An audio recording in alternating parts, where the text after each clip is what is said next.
하나님은 영이시니 예배하는 자가 영과 진리로 예배할지니라. 아멘.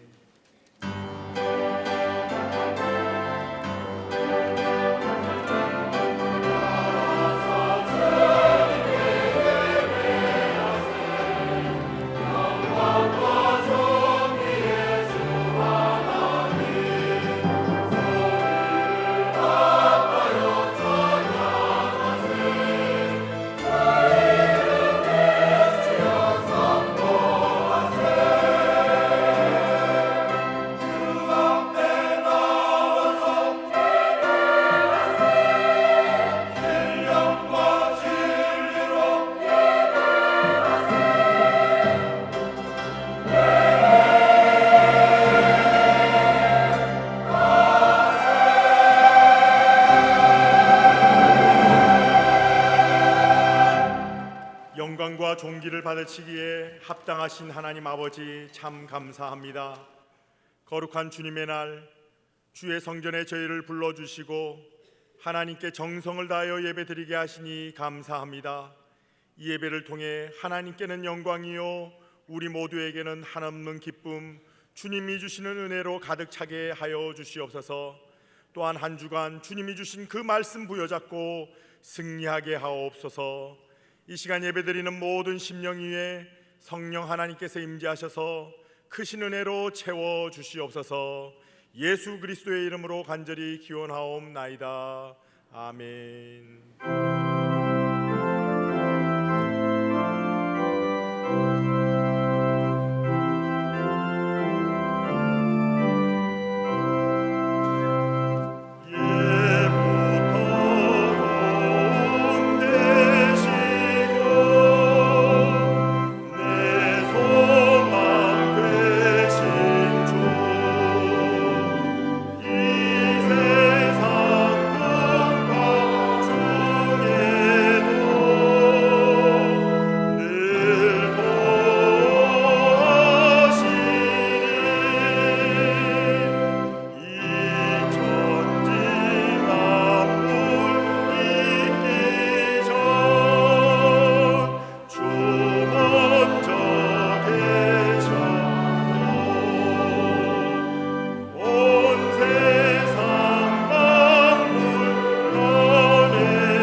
나는 전능하신 아버지 하나님 천지의 창조주를 믿습니다.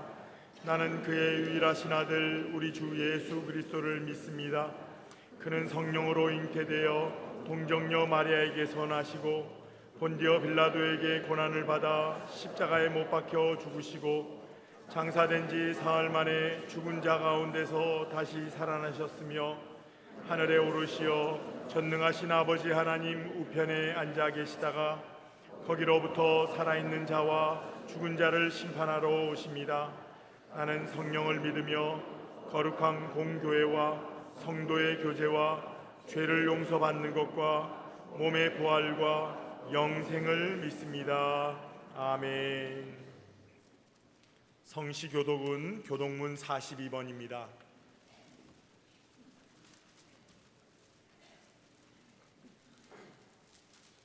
새 노래로 여호와께 찬송하라. 그는 기이한 일을 행하사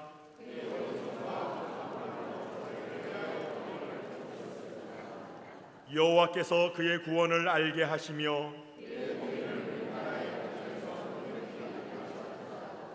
그가 이스라엘의 집에 베푸신 인자와 성실을 기억하셨으므로 온 땅이여 여호와께 즐거이 소리칠지어다. 수금으로 여호와를 노래하라. 나팔과 호각 소리로 왕이신 여호와 앞에 즐겁게 소리칠지어다.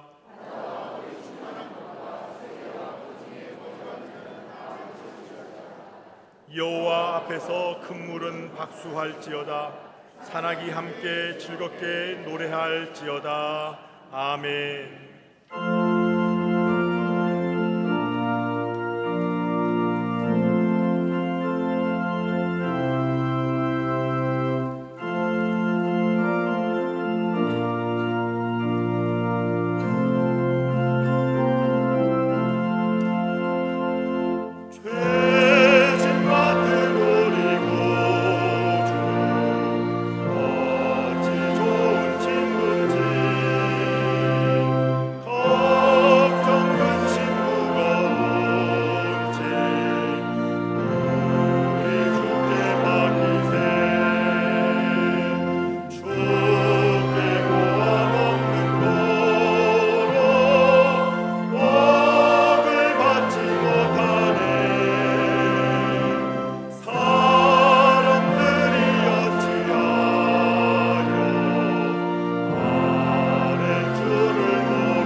창조주 하나님, 왕이신 하나님, 구원의 하나님 아버지께 영광과 존귀와 찬양을 드립니다.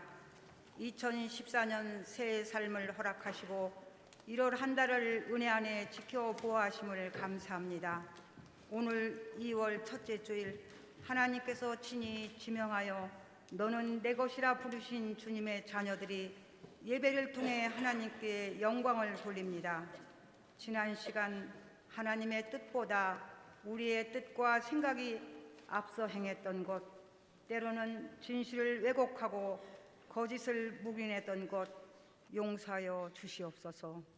우리 모두 날마다 우리 자신을 부인하게 하시고 주님의 보혈의 능력으로 하루하루 살아가고 있음을 한순간도 잊지 않게 하옵소서. 하나님 아버지, 예수 그리스도로 시작된 한 해 더 그리스도를 알고 말씀에 충실한 삶을 살게 하옵소서. 세상의 성공 논리에 노예가 되지 않고 우리의 행동과 사고가 주님의 주권에 통치받게 하옵소서. 일찍이 주님께서 삶으로 보여주신 스스로를 낮추고 섬기신 순종의 모습을 깊이 되새기며 증인된 삶을 살게 도와주시옵소서. 우리의 능력이신 하나님 아버지, 장석교회가 은혜 가운데 60주년을 맞게 하심을 감사합니다. 온 성도들이 축복의 통로, 은혜의 통로, 구원의 통로가 되게 하옵시고 우리 장석교회가 시대와 민족과 열방을 향한 비전 사역을 통하여 하나님께 영광 돌리게 하옵소서. 이제 다시금 60주년을 향해 성령을 통하여 새 생명의 역사가 역동하는 거룩한 교회, 신실한 주님의 제자가 일어나는 교회 되게 하여 주시옵소서. 교회 학교를 부흥시켜 주시고 각 부서와 기관들이 더욱 활성화되어 장석교회 부흥에 만전을 기여하게 하옵소서. 특별히 내일 캄보디아를 품고 비전 투비를 떠나는 청년들 하나님 함께하여 주시어 구원의 빛을 전하고 그 땅에 새 생명의 역사가 일어나게 하옵소서. 하나님 아버지, 이 나라가 민족적 대화합이 이루어지게 하옵소서. 한반도의 핵의 위협이 사라지게 하시고 남북의 대립과 정치적 이념, 갈등이 해소되어 연합과 화해의 기적이 일어나게 하옵소서. 약하고 가난하고 소외된 자의 인권이 존중되고 저들에게 희망과 용기를 주시옵소서. 침체된 한국교회를 일으켜 주옵시고 새로운 영적 각성과 회복이 있게 하옵소서. 하나님 아버지, 연초부터 시작된 조류 독감 확산으로 이 나라와 축산 농가들이 비상입니다. 저들의 고통과 탄식을 하나님의 은혜로 살펴주시옵고 우리의 도움이 오직 주님께만 있음을 믿고 구하게 하여 주시옵소서. 하나님 아버지, 장석교회 담임 함택 목사님을 영적 리더로 세우심을 감사합니다. 모세에게 주신 영도력을 주시고 여호수아에게 주신 강하고 담대한 리더십을 주셔서 장석의 성도들을 영적 가난으로 인도해가는 능력의 사자가 되게 하여 주시옵소서. 또한 세우신 여러 교육자님들 하나님의 신실한 사역자로, 담임 목사님의 좋은 동역자로, 성도들에게 선한 목자로 충실하게 하옵소서. 이 시간 말씀 증언하실 담임 함택 목사님 말씀의 권세를 더하여 주시옵고 우리 모두 생수의 근원이신 예수님을 만나는 시간 되게 하옵소서. 정성껏 준비하여 하나님을 찬양하는 임마누엘 찬양대 찬양을 연락하여 주시고 대원들의 삶에 늘 기쁨과 감사의 삶에 되게 하옵소서. 교회 이곳 저곳에서 섬기는 손길들 기억하시고 복 내려 주시옵소서. 드려지는 예배가 하나님 기뻐 받으시는 예배, 우리의 영혼이 소생되는 예배를 되기를 바라옵고 예수님의 이름으로 기도합니다. 아멘.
사랑과 은혜로 우리의 삶의 모든 부분을 인도하여 주시고 축복하여 주시는 여호와 하나님, 우리에게 베풀어 주신 한량없는 사랑과 이 은혜를 인하여 감사와 찬송을 올려드립니다.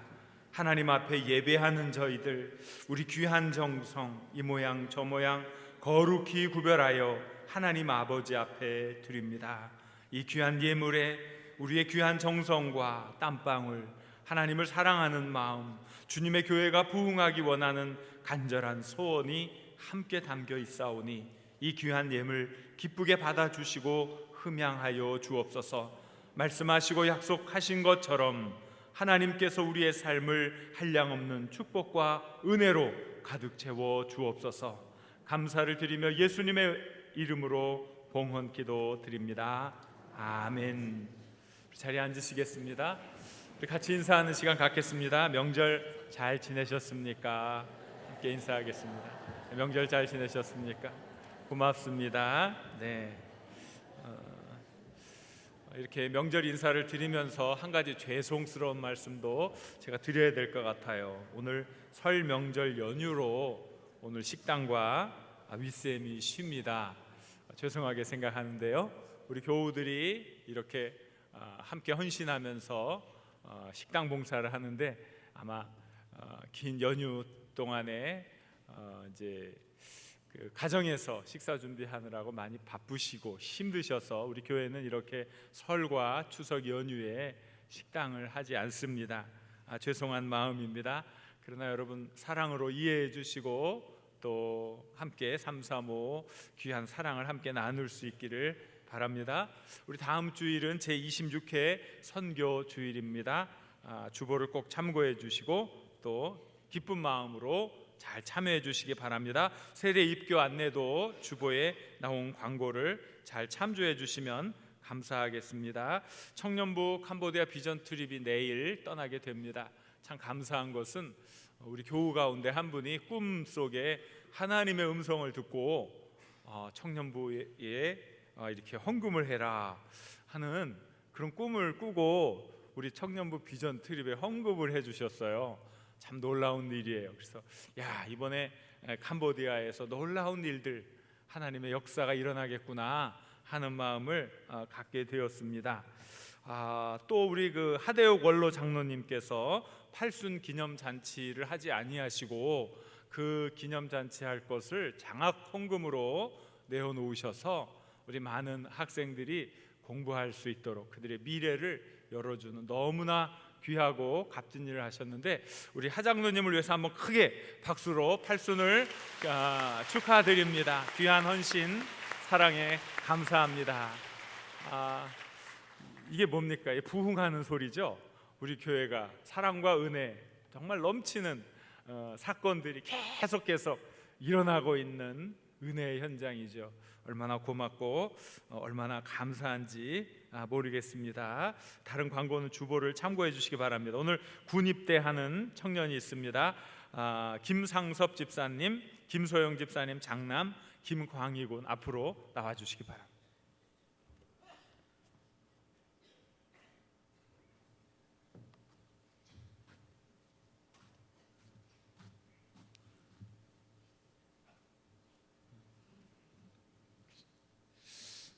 이렇게 멋진 청년이 이제 군대에 가게 되었습니다.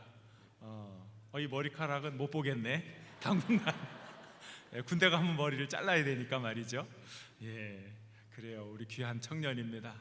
정말 군대 기간 동안 더 성숙하고 또 미래를 준비하는 귀한 축복의 시간이 되어야겠습니다. 안전히 성장하는 축복의 시간이 되기를 우리 성도님들이 다 함께 기도해 주시기 바랍니다.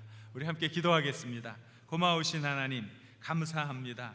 우리 김광희 군 이제 나라의 부름을 받고 군 입대하게 됩니다. 그 귀한 시간, 정말 귀한 청춘의 한 시간입니다. 그 시간을 헛되이 보내지 않게 하시고 미래를 준비하고 하나님의 영광 드러낸 아름다운 삶을 사는 준비기관으로 삼아 매일매일 신체도 튼튼히 정신도 튼튼히 신앙도 튼튼히 세우는 귀한 시간 되게 하여 주옵소서. 체력과 인내력을 키울 뿐만이 아니라 소중한 꿈을 꾸며 미래를 준비하는 알찬 시간이 되게 하여 주옵소서. 많은 사람들로부터 칭찬받는 군생활을 잘 감당하고 무사히 제대하여 하나님 나라에게도 크게 쓰임받는 축복의 아들이 되게 하여 주옵소서. 성삼위 하나님께서 지켜주실 것을 믿사오며 예수님의 이름으로 기도드립니다. 아멘. 우리 함께 힘껏 격려의 박수 부탁드립니다.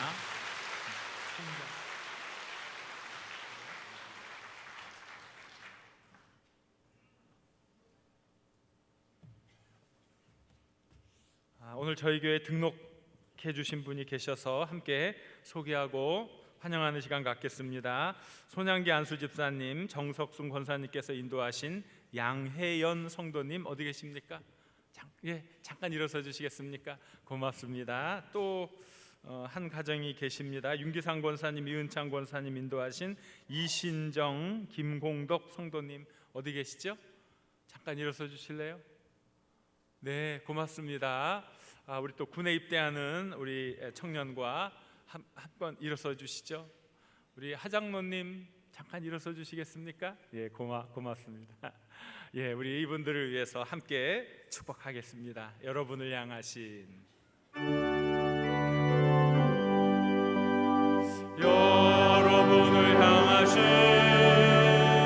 하나님의 인자하심이 크고 크도다 크시도다 크고 크도다 크시도다.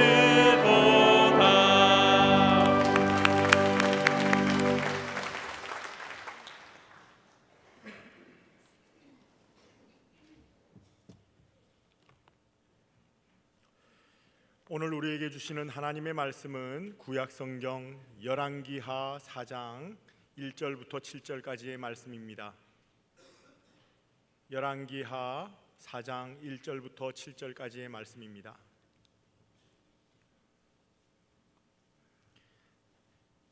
하나님 말씀을 봉독하겠습니다. 선지자의 제자들의 아내 중의 한 여인이 엘리사에게 부르짖어 이르되 당신의 종 나의 남편이 이미 죽었는데 당신의 종이 여호와를 경외한 줄은 당신이 아시는 바니이다.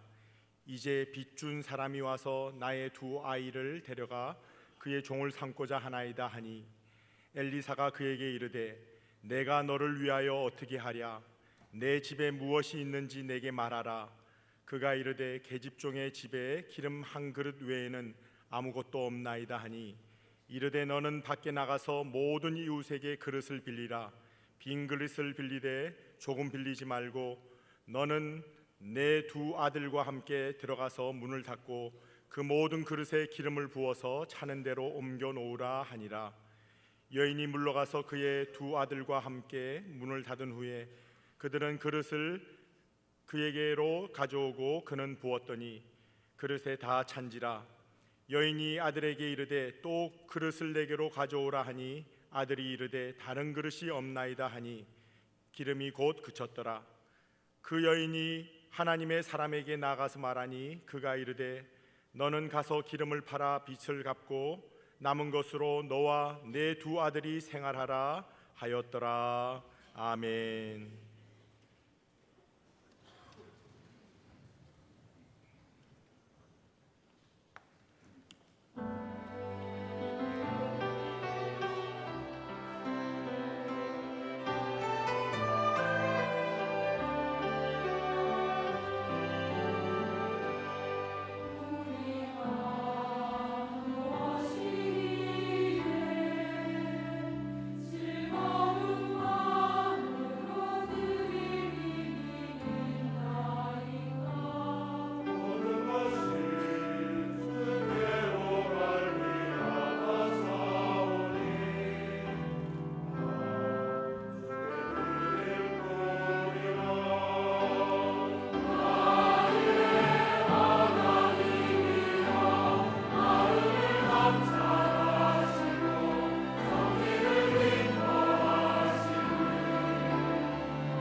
담임 목사님께서 신앙인의 문제 해결 능력이라는 제목으로 하나님의 말씀을 증언해 주시겠습니다. 기도하겠습니다. 고마우신 하나님, 하나님께 감사의 찬송을 올려드리는 삶, 참으로 귀하고 아름다운 삶인 줄 믿습니다. 임마누엘 찬양대의 거룩한 고백, 귀한 찬양대로 우리도 살기 원합니다. 우리 삶을 인도하여 주시고 축복하여 주옵소서. 오직 하나님만 찬양하는 저희들 되게 하여 주옵소서. 매일 감사하며 은혜의 삶 사는 저희들 되게 하여 주옵소서. 하나님의 말씀 듣고자 합니다. 함께 하여 주옵소서. 예수님의 이름으로 기도드립니다. 아멘. 오늘 올해 우리 교회가 추진해야 할 중요한 일 중에 하나는 소그룹 모임을 활성화하는 것입니다. 쉽게 얘기하면 구역 모임이라든지 우리들이 모였을 때에 작은 그룹의 모임이 모였을 때에 하나님의 말씀을 함께 나누고 자신의 삶도 함께 나누는 이러한 일들을 많이 해야 한다.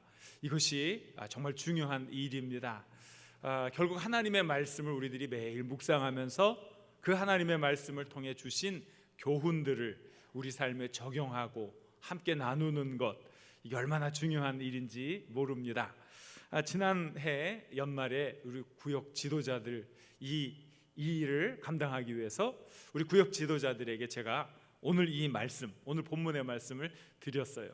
이 말씀을 잘 묵상해 가지고 말씀을 나누는 시연을 한번 해보십시오 그랬어요. 우리 구역장님들이 이 말씀을 열심히 읽고 그 말씀의 의미를 잘 이해한 다음에 적용하는 이러한 것들을 시연으로 보여주었는데 제가 깜짝 놀랐어요. 왜 놀랐습니까?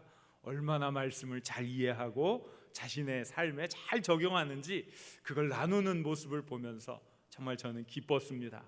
그래서 저는 우리 구역 지도자들이 이 말씀을 통해 배운 교훈들을 얻어낸 교훈들을 가지고 설교를 만들었습니다. 그 아이디어를 누가 주었습니까? 바로 여러분들이 주었다는 거예요. 여러분들이 이 말씀을 읽고 여러분들이 이 말씀 속에 배운 진리를 이야기했어요. 그걸 가지고 저는 잘 듣고 오늘 설교를 만들었어요. 그러니까 여러분들이 오늘 설교의 아주 중요한 부분을 차지하고 있다 하는 사실을 꼭 기억할 수 있기를 바랍니다. 그런데 한 번 설교하기에는 너무 많은 내용을 발견했기 때문에 감당할 수가 없어서 이번 주와 다음 주에 걸쳐서 여러분들이 배운, 여러분들이 끄집어낸 진리들을 함께 나누도록 그렇게 하겠습니다. 오늘 본문 말씀은 잘 아는 내용이에요. 예언자 중에 엘리사라는 분이 있었습니다. 그런데 그 가운데 많은 제자들이 있었는데 한 사람이 갑자기 죽게 되었어요. 그 사람에게는 아내와 두 아들이 있었어요. 이 사람이 아내와 두 아들만 남긴 게 아니라 그만 빚도 남겼습니다. 돈을 빌려준 사람은 이 사람이 죽으니까 돈을 돌려받을 수 없을 것 같아서 그 아내에게 찾아와서 두 아들을 노예로 달라, 빚 대신 두 아들을 노예로 데려가겠다, 그렇게 얘기한 거예요. 얼마나 이 여인이 깜짝 놀랐겠습니까? 남편을 잃은 것도 너무나 큰 아픔이요 슬픔이요 비극인데 거기다가 두 아들을 노예로 데려가겠다니 청천벽력과 같은 소리였을 것입니다. 몹시 고통스러웠고 정말 속절없이 눈물만 흘렸을 것입니다. 그런데 이 여인이 마냥 그러고 있지 않았습니다. 누구를 찾아왔어요? 엘리사를 찾아왔어요. 그랬더니 엘리야가 너희 집에 뭐가 있냐? 여인이 우리 집에는요 기름 한 병밖에 없습니다. 너무나 보잘것없는 거. 그랬더니 엘리야가 그 기름을 가지고 문제를 풀어나가는 거예요. 동네 다 다니면서 사람들에게 그릇을 빌려라, 많이 빌려라. 그리고 그 아들과 같이 들어가서 문을 닫고 이제 그 기름병에서 기름을 부으라는 거지요. 그런데 놀라운 일이 일어납니다. 기름병은 요만하고 그릇은 이만한데 이렇게 따르면 이 큰 그릇이 다 차도록 기름병에 기름이 다하지 않았던 거예요. 또 다음 그릇 갖다 놓으면 또 똑같은 현상이 일어납니다. 또 다음 그릇, 야, 더 가져와라 했을 때 아들이 마지막 그릇입니다. 마지막 그릇까지 다 채워졌을 때 이 기름병에 있는 기름이 다 떨어졌어요. 이 이야기를 하니까 엘리사가 뭐라 그랬어요? 그 기름을 팔아서 빚을 갚고 나머지는 생활비에 보태 써라. 큰 축복을 체험하게 된 것이지요. 이것이 오늘 말씀의 내용입니다. 여러분도 잘 아는 내용입니다. 여기에 매우 귀중한 진리가 담겨 있습니다. 신앙인이 문제를 만났을 때 어떻게 해결해야 하나, 신앙인의 문제 해결 능력이 여기 담겨 있습니다. 함께 은혜 받을 수 있기를 바랍니다. 따라해 보세요. 신앙인에게도 고난이 있다. 다시 한번 해볼까요? 신앙인에게도 고난이 있다. 하나님을 잘 섬겼던 한 사람, 그 사람이 죽었어요. 이 아내는 깜짝 놀랐겠죠? 아니, 내 남편이 엘리사 선생님을 따라다니면서 하나님의 능력과 하나님의 은혜, 기적을 체험했고 하나님의 살아계심을 체험했어요.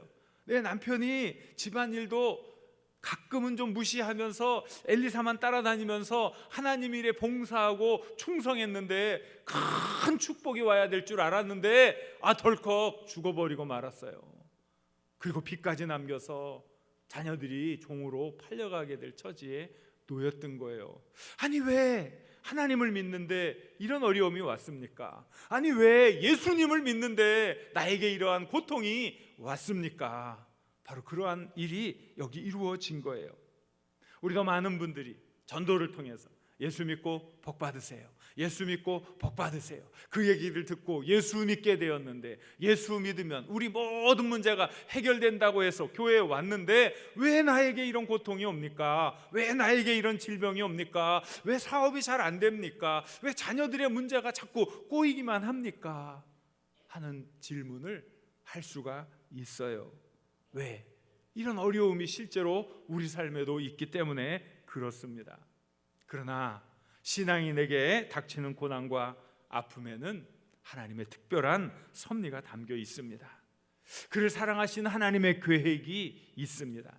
인생의 의미를 더 깊게 해주고 보다 아름다운 인생을 살도록 하시는 하나님의 사랑이 거기 담겨 있습니다. 그래서 우리는 이 고통과 이 아픔 앞에서 그저 좌절하고 불평하는 것이 아니라, 그래, 신앙인에게도 고난이 있구나, 하나님의 특별한 섭리가 있구나, 이렇게 바라보는 것이 대단히 중요하다는 거예요. 때때로는 우리가 이유를 알 수 없는 고난을 겪을 때도 있어요. 그런데 그것도 참으면 복이 된다고 하나님의 말씀을 우리에게 가르쳐 줍니다. 베드로전서 2장 19절 말씀을 같이 읽겠습니다. 부당하게 고난을 받아도 하나님을 생각함으로 슬픔을 참으면 이는 아름다우나. 부당하게 고난을 받는다는 거예요. 나는 왜 이유 없이 이런 고난을 받습니까? 내가 잘못한 것도 없고 크게 죄지은 것도 없는데 나에게 왜 이런 고통이 옵니까? 분명히 그러한 것도 있습니다. 하지만 하나님을 생각함으로 그것을 참으면 그것은 아름답다고 했어요. 하나님 눈에 보시기에 아름답다고 했던 거예요. 그래서 우리는 우리 고난에도 거룩한 의미가 있다는 사실을 알아야 돼요. 부족하지만 우리 고난에는 주님을 위한 것도 있다는 사실을 기억하는 것이 대단히 중요합니다. 빌립보서 1장 29절을 같이 읽겠습니다. 그리스도를 위하여 너희에게 은혜를 주신 것은 다만 그를 믿을 뿐 아니라 또한 그를 위하여 고난도 받게 하심이라 그랬어요. 하나님이 우리에게 은혜를 주신 것은 때때로 그리스도를 위해 고난도 받게 하기 위함이라고 말씀해 주셨다는 거예요. 그러니까 우리가 고난을 받아요. 어떤 때는 이유 없이 받아요. 근데 많은 사람들이 어려움이 닥치면 아이고, 내가 지난주에 교회 안 나가서 그렇지, 아이고, 내가 지난주에 목사님 얘기한 거 순종하지 않아서 그렇지, 그렇게 생각하면 저는 좋아요. 저는. 그래서 여러분 교회 잘 나올 테니까, 제 말 잘 들을 테니까. 그러나 그건 하나님의 뜻은 아닌 거지요. 많은 신앙인들이 크게 잘못 생각하는 게 있어요. 어떤 사람들이 고난을 막 받아요. 어떤 사람들이 고통 가운데 있어요. 그러면 주변에 있는 사람들이 아유, 저 사람 뭐 신앙인인 척하지만 제대로 신앙생활 안 하는 것 같아. 그러니까 이렇게 맨날 어려움이 있지, 맨날 이렇게 고통이 있지. 우리가 그런 판단을 할 때가 있어요. 그거는 성경이 가르쳐 주시는 참된 진리는 아닌 거예요. 우리는 판단할 수가 없어요. 판단하시는 분은 전능하신 하나님이시죠. 우리는 함께 기도하고 위로해 줄 뿐이지 우리가 판단할 수 없는 거예요. 때때로는 이 고난이 하나님의 영광을 드러내기 위한 방편이기도 한 거예요. 우리 많은 성도님들이 아파해요. 고통스러워요. 질병으로 고난당하고 있어요. 그러면 덜컥 아유, 내가 하나님 앞에서 큰 잘못을 했나 보다. 물론 그렇게 생각하고 하나님 앞에 오는 것은 굉장히 중요합니다. 자신이 그렇게 생각하고 오는 건 중요합니다. 그러나 다른 사람이, 저 사람이 아프고 저 사람이 실패하고 저 사람이 일이 안 되니까 아이고 저 신앙생활 잘못하는 거야, 이건 잘못이라는 거예요. 여러분, 제가 무슨 말씀을 하고 있는지 이해하시겠어요? 이해하시겠어요? 이거 정말 중요한 겁니다. 우리는 그저 하나님 앞에 기도할 존재이지요. 때때로 우리에게 고난은요, 하나님께서 큰 축복을 주시기 위해서, 하나님의 영광을 드러내기 위해서 주시는 고난도 있다는 사실을 기억할 수 있기를 바랍니다. 왜 나에게는 이런 질병이 찾아왔나? 왜 암덩어리가 왜 내 안에 자라고 있는가? 왜 사업이 잘 안 되지? 왜 자녀들의 문제가 잘 풀리지 않지? 왜 이런 고난이 나에게 있지? 여러분, 신앙인에게 뭐가 있다고요? 신앙인에게도 고난이 있습니다. 신앙인에게도 고난이 있습니다. 여러분, 그것은 하나님이 여러분을 미워하거나 여러분이 잘못했기 때문에 심판하는 것이 아니라 하나님께서 여러분을 더 귀한 신앙의 자리로, 더 높은 신앙의 차원으로 인도하시기 위한 특별한 섭리가 있다는 사실을 기억할 수 있기를 바랍니다. 텍사스의 시스코의 한 호텔방에서 시름 섞인 한숨을 내어 뱉으면서 탄식했던 한 젊은이의 이야기가 있습니다. 아마 많이 아는 이야기일 것입니다. 그 호텔방 탁자에는 수면제가 가득 쌓여 있었습니다. 그건 무엇을 의미할까요? 곧 자살을 할 거다 하는 것을 암시하는 장면이지요. 한참 몸부림을 치던 이 젊은이가 불현듯 벌떡 일어나서 다시 무릎을 꿇습니다.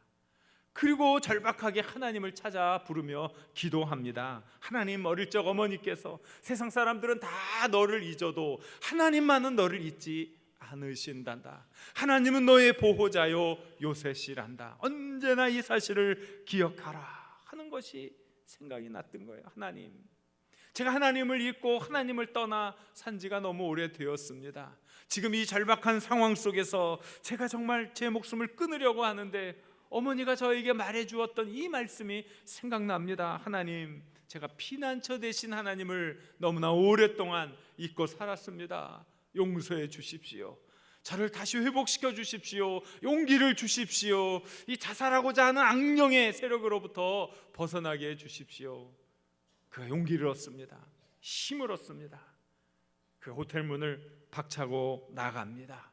그리고 자신에게 돈을 투자했던 사람들을 찾아가서 사정을 이야기합니다. 투자자 여러분, 저를 용서해 주십시오. 여러분이 소중한 돈을 저에게 투자해 주었는데 제가 그만 실수로 그 소중한 여러분의 돈을 날리고 말았습니다. 여러분 뵐 면목이 없습니다. 그래서 제가 자살하려고 수면제를 사가지고 호텔방에 들어갔는데 불현듯 어머님께서 어린 시절에 계속 저에게 이야기해 준 그 말씀이 생각났습니다. 다른 사람은 다 널 잊어도 하나님은 너를 잊지 않으신단다. 하나님이 너의 보호자요 요셉이라는 말씀이 생각나서 다시 용기를 얻었습니다. 밤새 회개하고 다시 일어섰습니다. 참, 제가 죽을 죄를 졌지만 저를 용서해 주시고 저에게 기회를 주시면 여러분의 소중한 돈과 그 이자까지 합쳐서 꼭 갚겠습니다. 이 젊은이가 진심 어린 회개를 하고 사정을 하니까 놀라운 일이 일어났습니다. 그 중에서 가장 이 사람에게 많이 돈을 빌려준 두 사람이 그 상환을 유예해 줄 뿐만이 아니라 덤으로 사업자금을 대어준 거예요. 기적 같은 일이 일어난 거지요. 그 사람은 그 자금을 가지고 새로운 사업을 통해서 큰 성공을 이루게 되었는데 그 사람 이름이 힐튼이라 이거예요. 호텔 중에 무슨 호텔이 있어요? 힐튼 호텔이 있지요. 예, 아주 크고 비싼 호텔 아닙니까? 그 사람이 바로 그 사람이라는 거예요. 저는 이 이야기를 책을 통해 읽으면서 야, 참 이 힐튼이 정말 얻은 것은 무엇일까? 사업의 성공? 아니잖아요. 물론 그것도 중요하잖아요. 그런데 저는요, 그게 중요한 게 아니라는 걸 알았어요. 그가 누구를 만났다? 살아계신 하나님을 만났다는 게 중요한 거였죠. 그의 경제적인 사정이 풀린 것도 중요했지만 정말 중요한 것은 그가 하나님을 만났다는 사실이 더 중요한 거지요. 저도 그런 기도를 해요. 우리 성도님들 삶을 살펴보면서 아프신 분들 회복되기를 위해 기도해요. 경제적으로 잘 되기를 원해요. 우리 취업을 원하는 간절한 우리 기도의 제목들도 하나님께 열심히 기도하고 있어요. 하지만 더더욱 제가 열심히 기도하는 것은 우리 장석의 가족 여러분 한 분 한 분이 하나님을 만나는 거예요. 살아계신 예수님을 체험하는 거예요. 여러분의 삶 속에서 영광이 되고 기쁨이 되고 참된 능력이 되시는 그 예수님을 여러분이 체험하는 거예요. 이거보다 더 소중하고 귀한 일은 없기 때문에 그렇습니다. 우리의 삶에도, 신앙을 가진 우리에게도 고난이 있어요. 아픔의 세월이 있어요. 고통이 있어요. 그러나 그것은 하나님을 만날 수 있는 축복의 기회가 되는 것이고, 살아계신 하나님의 영광을 체험할 수 있는 은혜의 기회가 된다는 사실을 여러분 꼭 기억할 수 있기를 바랍니다. 이 귀한 하나님의 축복을 힘입을 수 있기를 우리 주님의 이름으로 간절히 축원합니다. 따라해 보세요. 하나님의 방법을 찾으라. 하나님의 방법을 찾으라. 자, 우리 옆에 있는 분에게 축복해 주세요. 하나님의 방법을 찾으십시오. 그래요, 그거예요. 하나님의 방법을 찾는 거예요. 남편을 잃은 여인이 누구를 찾아왔습니까? 엘리사를 찾아왔습니다. 엘리사를 찾아왔다는 건 무엇입니까? 하나님의 방법과 하나님의 뜻을, 하나님의 능력을 찾았다는 뜻입니다. 위기 상황을 대처하는 가장 지혜로운 길은 하나님의 뜻과 방법을 찾는 길인 줄 믿습니다. 그런데 우리가 문제가 생기면 누구를 찾습니까? 우리는 대개 그 분야의 전문가를 먼저 생각합니다.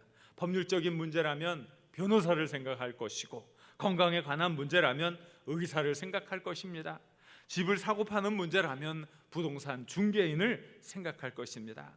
하지만 신앙인의 문제 해결은 우선순위가 다릅니다. 이 여인이 직면하고 있는 가장 큰 문제는 사실은 경제적인 문제입니다. 이 빚 문제를 해결해야 두 자녀를 종으로 팔려가지 않도록 할 수 있기 때문입니다. 그렇기 때문에 그 여인은 돈이 많은 사람을 먼저 만나야 이 문제가 해결되는 것으로 생각했을 것입니다. 그런데 여인은 그렇게 하지 않았습니다.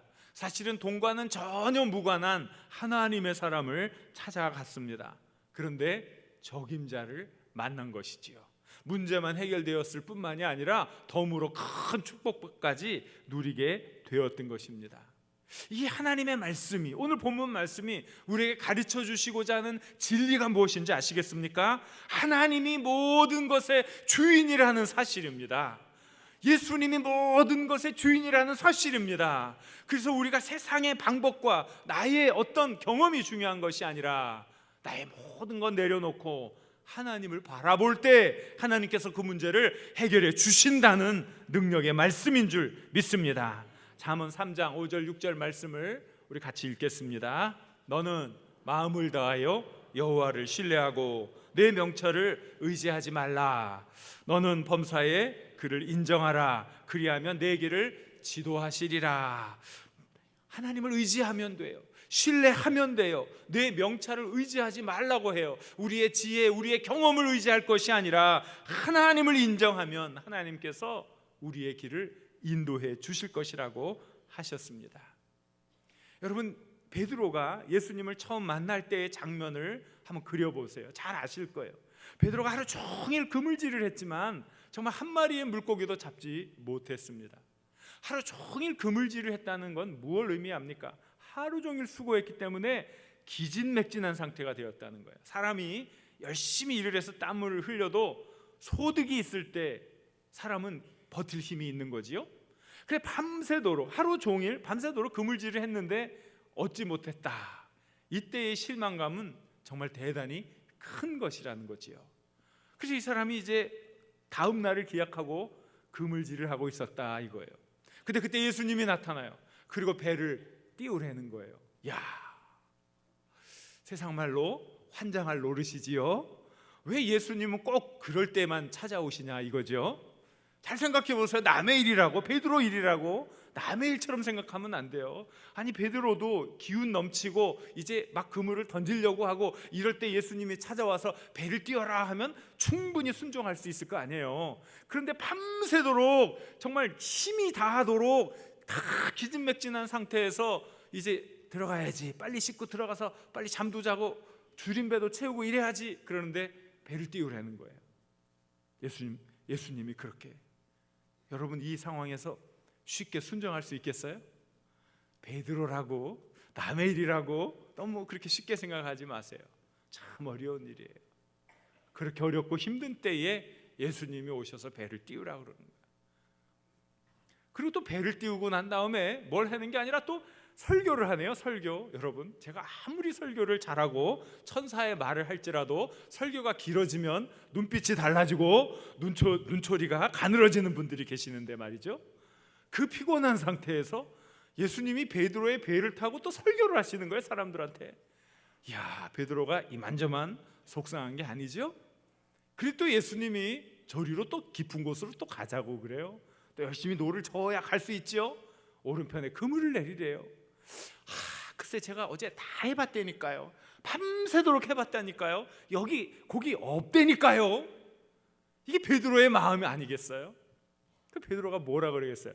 속으로 생각할 거예요. 아유, 제가요 여기서 잔뼈가 굵은 사람이에요. 갈릴리에서 잔뼈가 굵은 어부란 말이죠. 학위로 받는다면 어부학 박사란 말이죠. 아, 예수님이야 저기 그 목수 아닙니까? 목수. 전공 분야가 달라요. 적어도 이 분야는 제 전공 분야예요. 베드로가 그랬습니까? 충분히 그럴 수 있었어요. 베드로가 어찌했습니까? 예수님 말씀에 순종했어요. 많은 물고기가 잡혔어요. 왜 이 귀한 진리의 말씀이 여기 기록되어 있습니까? 하나님이 전능하시다는 거예요. 예수님이 전능하시다는 거예요. 우리 전공, 우리 경험, 우리 지식, 우리 재능, 우리 재산이 중요한 게 아니라 하나님이 전지전능하시다는 사실을 가르쳐주기 위함이지요. 그래서 우리가 누구를 찾아야 됩니까? 하나님을 찾는 거예요. 하나님의 방법을 찾는 거예요. 이게 얼마나 중요한지 몰라요. 많은 분들이 저를 찾아와요. 제가 능력이 있습니까? 아니에요. 능력이 없어요. 부족해요. 저를 찾아온다는 건 뭐예요? 목사라는 그 대표성 때문에 찾아오는 거죠. 하나님의 사람이라는 것 때문에 찾아오는 거죠. 내 인간적인 방법이 아니라 하나님의 방법으로 내 앞에 있는 이 장애물들을 해결하기 위해 찾아오는 거죠. 하나님의 관점을 얻고 하나님께 기도하는 신앙인의 모습으로 살기 위해서 저를 찾아오는 것 아니겠어요? 제가 무슨 능력이 있어요? 저는 엘리야하고는 비교할 수도 없어요. 그런데 하나님을 존중하는 그 여러분의 그 신앙을 보시는 거예요. 하나님의 방법을 찾는 여러분의 그 헌신을 보시는 거예요. 그리고 큰 축복을 더하여 주시는 거예요. 문제가 풀리기 시작하는 거예요. 기도할 수 있기를 바랍니다.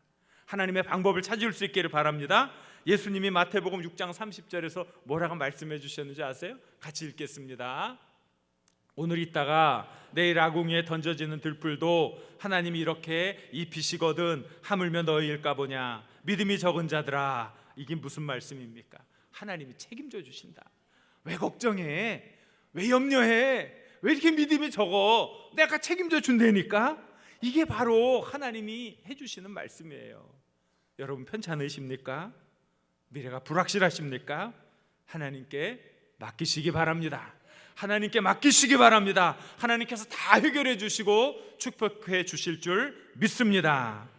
따라해 보세요. 축복은 작더라도 자신의 것에서 발견하자. 다시 한번 해봅시다. 축복은 작더라도 자신의 것에서 발견하자. 자, 우리 열왕기하 4장 2절 말씀을 같이 읽겠습니다. 엘리사가 저에게 이르되 내가 너를 위하여 어떻게 하랴. 내 집에 무엇이 있는지 내게 말하라.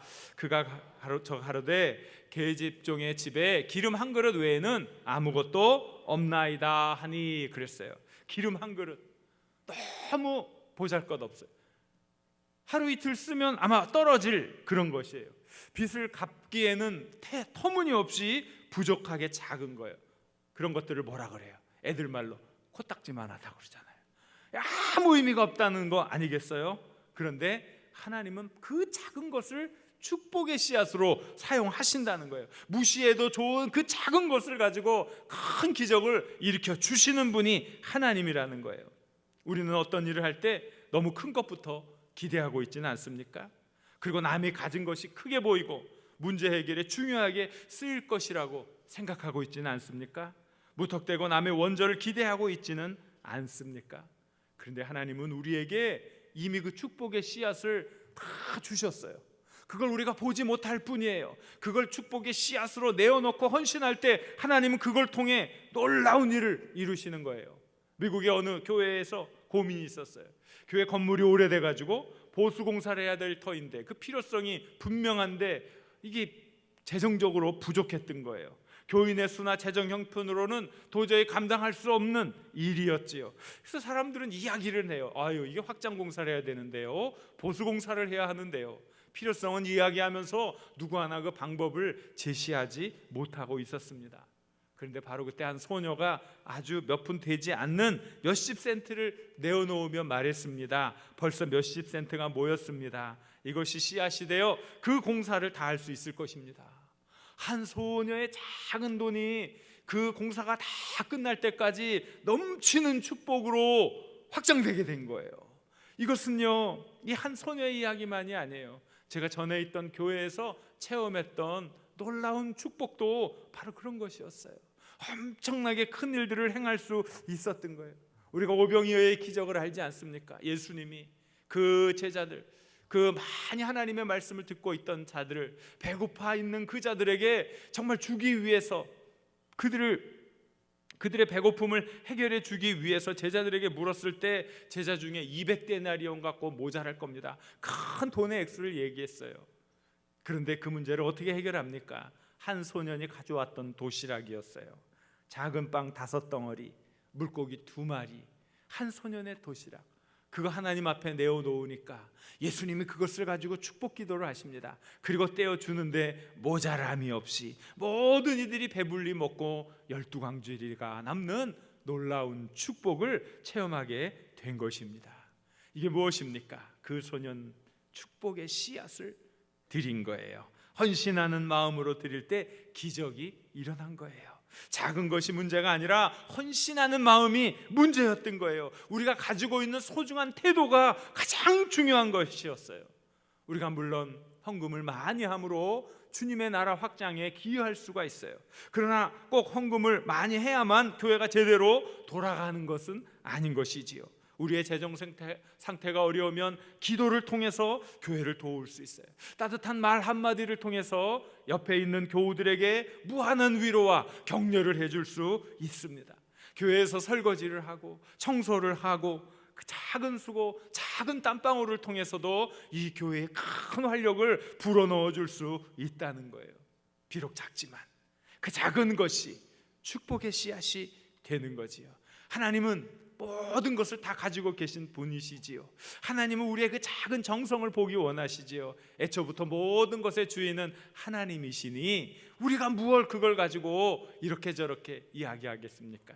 여러분, 작지만 여러분의 작은 수고, 작은 땀방울을 통해 하나님은 놀라운 축복을 이루어 가실 것입니다. 귀한 축복의 삶을 누리실 수 있기를 바랍니다. 이제 오늘 말씀을 정리합니다. 우리 신앙인에게도 고난이 있습니다. 여러분, 그 고난은 하나님이 여러분을 사랑하시는 정말 축복의 기회일 수 있습니다. 우리를 정금같이 단련하는 과정입니다. 그러니 고난에 좌절하지 마시기 바랍니다. 고난에 담긴 하나님의 뜻을 살피시기 바랍니다. 또 세상의 방법이 아니라 하나님의 방법을 통해서 하나님의 기적과 축복을 체험할 수 있기를 바랍니다.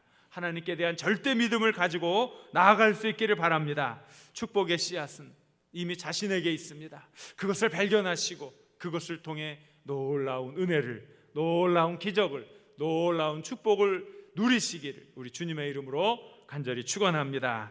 주신 말씀을 생각하면서 함께 기도하겠습니다. 우리 주여 한번 부르고 우리 간절히 기도하겠습니다. 주여, 사랑과 은혜가 충만한 여호와 하나님 아버지, 우리 장석의 모든 교우를 살펴 주옵소서. 어려움과 아픔과 고난 중에 있는 교우들 위로하여 주옵소서. 우리도 고난 중에 정말 하나님의 사랑과 은혜를 체험하고 그 가운데 하나님의 영광과 축복을 체험할 수 있도록 은혜 더하여 주옵소서. 하나님, 우리에게 많은 축복의 씨앗을 남겨주셨습니다. 그 축복의 씨앗 비록 작지만 우리 자신 가운데 있는 것을 통해 많은 열매를 맺는 놀라운 기적과 놀라운 은혜를 힘입는 저희 모두가 되게 하여 주옵소서. 하나님의 영광을 이 땅에 드러내는 축복의 삶, 능력 있는 삶을 사는 우리 장석의 모든 교우들이 되게 하여 주옵소서.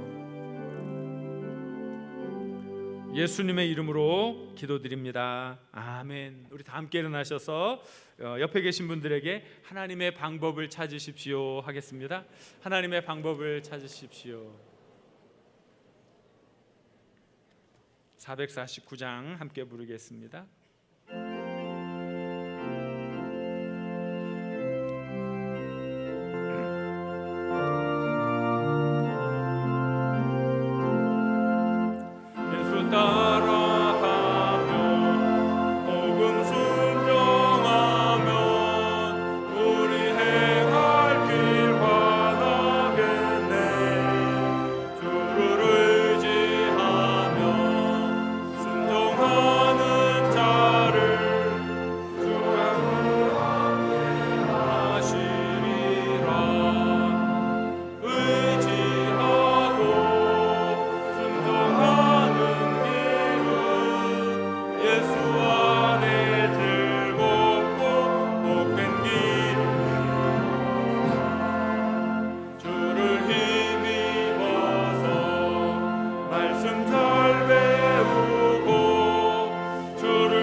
우리 주 예수 그리스도의 은혜와 하나님 아버지의 극진하신 사랑과 성령님의 교제하심이 고난 중에도 하나님의 방법을 찾아 축복을 누리는 장석의 모든 가족들 위해 영원토록 함께하옵시기를 간절히 축원하옵나이다. 아멘.